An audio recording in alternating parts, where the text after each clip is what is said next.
Is there anything else you want to say or can say about the episode? Well, definitely. The episode's going to be. We're going to be there live. That's why I'm in the airport. So I'm flying down to Los Angeles, and we're going to be, bumping at the top of the show and at the commercial breaks, all this kind of stuff. Cool. And we'll be able to answer any questions you might have about the show live in real time. So there's that aspect to it. You can tweet us. You can Facebook the Deadliest Warrior wall, and we'll get those questions, and hopefully we can answer all your questions.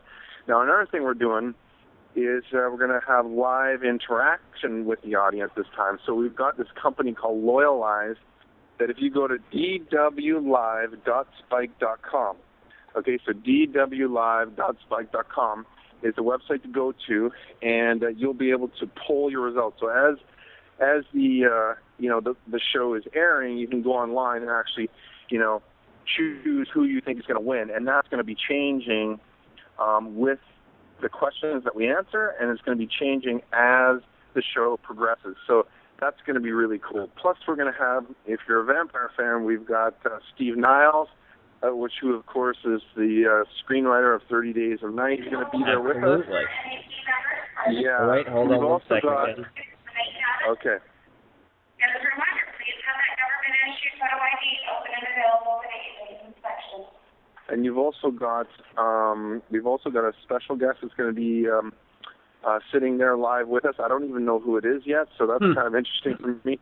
And also, we've got a huge ass announcement, and I'm hoping I've got everything that I can cross that it's going to be the announcement of the season 4. But honestly, I don't know what the announcement is. All right, well, that's exciting to hear. Speaking of Steve Niles, you've got Steve Niles on the vampire side for this, and Max Brooks, the writer of World War Z, on the zombie side. Is that correct? Exactly. Yep. That is amazing. I assume that they contributed quite heavily to making it both feel right while you were doing it, but also I feel like it'll feel right for the fans. Well, this is it. I mean, those are the guys that help create these creatures and the logic around them, right? So, and it wasn't just Max Brooks and Steve Niles. We also had a couple other guys, Mac Moat, who is a guy that is the founder of the Zombie Research Society, so he was able to chime in. Oh, yeah, I've heard about that. We had Stephen Bauer, Steve Bowen, who is the author of the Vampire Survival Guide. Oh, and wow. I hadn't heard about either of those. Yeah, and none other than George Romero chimes in on how zombies should function and how they would actually interact with a matchup like a vampire. So we figure we got the best logic around these creatures as possible, and then applied Mac's strategy and tactics, my engineering and science, and Doc's medicine, and I think it makes for an awesome mix. Well, I gotta say, as both a vampire and a zombie fanboy, I am satisfied. I think. Oh. Cool, man. I'm really glad to hear that. Yeah, honestly, like it sounds like you know what you're doing, which is exciting to me. And I've always loved the show. I've been watching it since it first came on. I think you guys do a great job.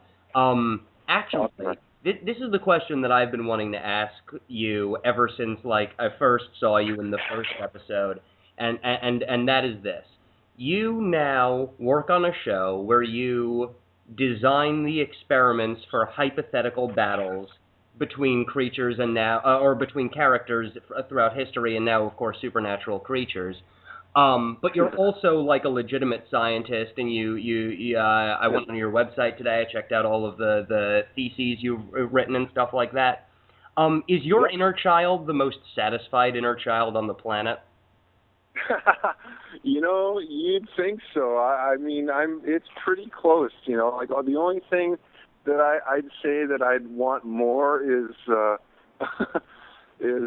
course, winning a lotto ticket, maybe that'd be like the only other thing. But as far as being satisfied with my work life and fun side of my work life with the show is 110% completely satisfied. I mean, it's amazing how we are, though. It's you can have a lot of things and still want more.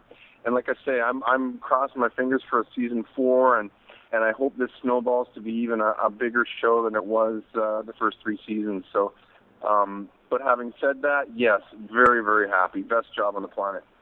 It seems like it, man. It seems like so much fun. I wanted to ask you a couple questions. Obviously, like I said, this week we had a zombie topic. Every week we have a specific zombie topic. So I thought I'd let you weigh in on our zombie topic of the week.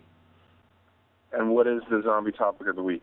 The question that we had this week was, what do you think is the scariest thing about zombies? What quality that zombies have? Is it the fact that they can infect people, or is it the fact that it's just this inevitable swarm that will eventually take you over? Is it just that they smell bad? What is it to you?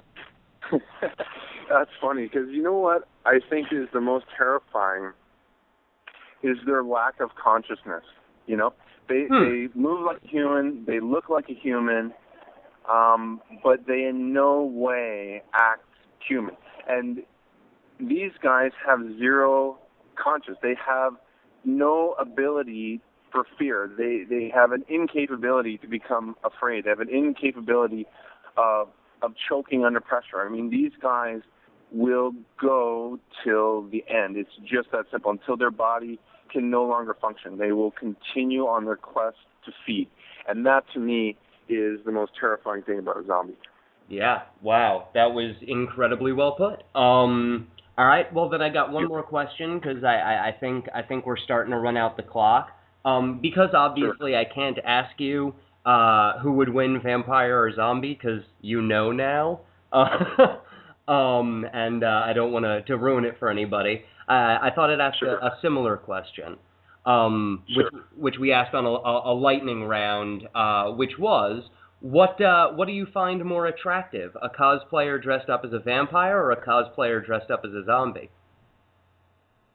A cosplayer? Yeah.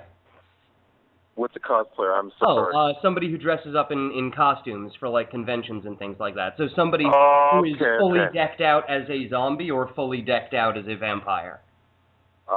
Well, you know what? That's funny that you should ask that question, because when I was watching the show, in the recreations, there are both male and female zombies, and there are both male and female vampires. Okay. But, big but, one of the vampires in our recreations is female, and she is absolutely drop-dead gorgeous. And I can't tell you, what that meant to me at the time watching that show. I was just like, okay, that is totally hot. And so I've got to go with the vampire. All right, man. Yeah, that was a good answer. All right, cool. Well, do you have anything else you want to say? Do you have anything you want to plug? Any other projects?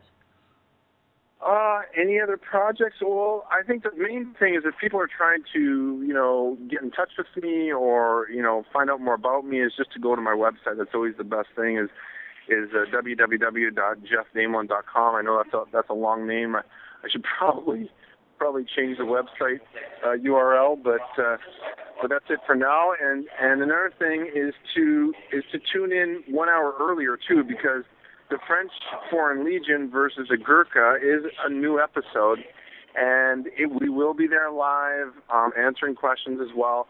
Starts at 9 p.m. Eastern tomorrow night, so 6 p.m. on the West Coast. Awesome. That's fantastic. I'll make sure to post that all when we put this up. Thank you. Thank you so much, man, and have a good day, all right? And safe trip. You bet, Zach. Yeah. Take care. Thank you so much. Take it easy. Hey, this is Robert Chan from the PGZ Cast. Pizza Games and Zombies is syndicated on podpocalypse.com, CC2K, and now iTunes and Zune. Come back Thursday when our guest will be Travis Betts, a.k.a. the receptionist from YouTube. We get down with a little Ticket to Ride, and somebody gets hurt badly. Nobody gets hurt. I just wanted to make it sound exciting. It's still exciting even without the hurting.